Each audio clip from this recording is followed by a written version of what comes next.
എല്ലാവർക്കും നമസ്കാരം. ഞാൻ ഇപ്പോൾ അട്ടപ്പാടിയിലെ ഒരു സാമൂഹിക പഠനമുറിയിലാണ്. ഇവിടെ കുട്ടികൾക്ക് വൈകിട്ട് ക്ലാസ് എടുക്കുന്ന ഒരു പദ്ധതിയാണ്. കുട്ടികൾക്ക് വിദ്യാർത്ഥികൾക്കെല്ലാം ഏറെ ഗുണകരമായിട്ടുള്ളൊരു പദ്ധതിയാണ്. നമുക്ക് ടീച്ചറോട് തന്നെ ചോദിക്കാം. അതായത് ഇവിടെ ഷോളെ ഗ്രാമപഞ്ചായത്തിൽ പെടുന്ന ഏരിയയാണിത്. അപ്പോൾ ഇതില് അട്ടപ്പാടിയിലെ എല്ലാ 3 പഞ്ചായത്തുണ്ട്. 3 പഞ്ചായത്തുകളിലും ക്ലാസ് നടക്കുന്നുണ്ട്. മൊത്തം 43 പഠനമുറികളുണ്ട്. ബാക്കി എഴുതുന്നില്ല. കുട്ടികൾ സ്കൂൾ വിട്ട് വന്ന ശേഷം സ്കൂൾ വിട്ട് നേരെ ഇങ്ങോട്ടാണ് വരിക. ഒരു കുട്ടികളെ വീട്ടിൽ പോയി ഭക്ഷണം കഴിച്ചിട്ട് വരും. അപ്പൊ ഇങ്ങോട്ട് വന്നാല് ഇതിന്റെ ഉദ്ദേശം എന്ന് വെച്ചാല് ഇപ്പൊ ഈ പ്രദേശത്ത് ഈ ഊരില് കുട്ടികളുടെ പഠന നിലവാരം മെച്ചപ്പെടുത്തുക. പിന്നെ അക്ഷരമില്ലാത്ത പിള്ളേർക്ക് അതായത് ഡ്രോപ്പ് ഔട്ട് സ്കൂളിലേക്ക് പോകുമ്പോൾ ഈ ഊരില് ഡ്രോപ്പ് ഔട്ട് ഉണ്ടാവാൻ പാടില്ല. പിള്ളേരുടെ പഠനം മെച്ചപ്പെടുത്തുക. അവർക്ക് ഇനിയും അതായത് അവർക്ക് കൈത്താങ്ങ് കൊടുക്കാനാണ് ഞങ്ങൾക്ക് പണി.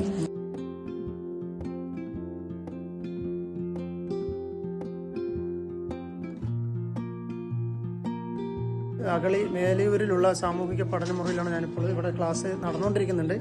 3=5 അത് കണ്ടിന്യൂസ് ആയിട്ട് അങ്ങനെ പോകുന്നുണ്ട്. അപ്പൊ ഇവിടെ 4 വന്നു, ഇവിടെ 4 + 5 9.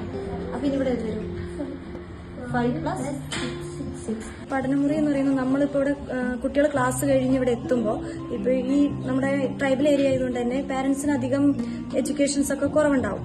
ഉള്ളവരുണ്ട്, ഇല്ലാത്തവരുണ്ട്. അപ്പൊ കുട്ടികൾക്ക് വേണ്ട ഒരു സപ്പോർട്ട് കൊടുക്കുക, ഒരു മെന്ററായിട്ട് നിന്ന് പ്രവർത്തിക്കുക എന്നുള്ളതാണ് മെയിനായിട്ട് പറയുന്നത്. അതിപ്പോ വിദ്യാഭ്യാസത്തിൽ മാത്രമല്ല, അവരെ അല്ലാതെയും ഒരു മുന്നോട്ട് കൊണ്ടുവരിക. അവരുടെ ഹെൽത്തും അതുപോലെ തന്നെ പേഴ്സണൽ ഹൈജീനും മറ്റു കാര്യങ്ങളൊക്കെ ശ്രദ്ധിച്ച് മുന്നോട്ട് കൊണ്ടുവരിക എന്നുള്ളതാണ്. അതുപോലെ തന്നെ അവരുടെ ഡ്രോപ്പ് ഔട്ട്സുകൾ തടയുക.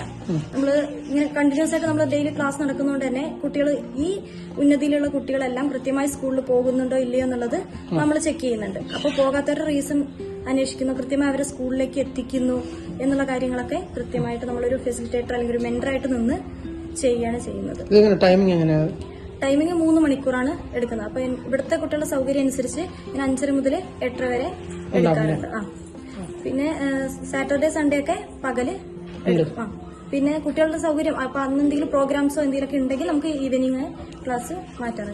പഠനമുറിയിൽ കുടുംബശ്രീ വഴി ലഘുഭക്ഷണം ഒരുക്കിയിട്ടുണ്ട്. അതുപോലെ തന്നെ ഇന്റർനെറ്റ് സൗകര്യം, അതുപോലെ ഫെസിലിറ്റേറ്റർ സേവനം എന്നിവയുണ്ട്.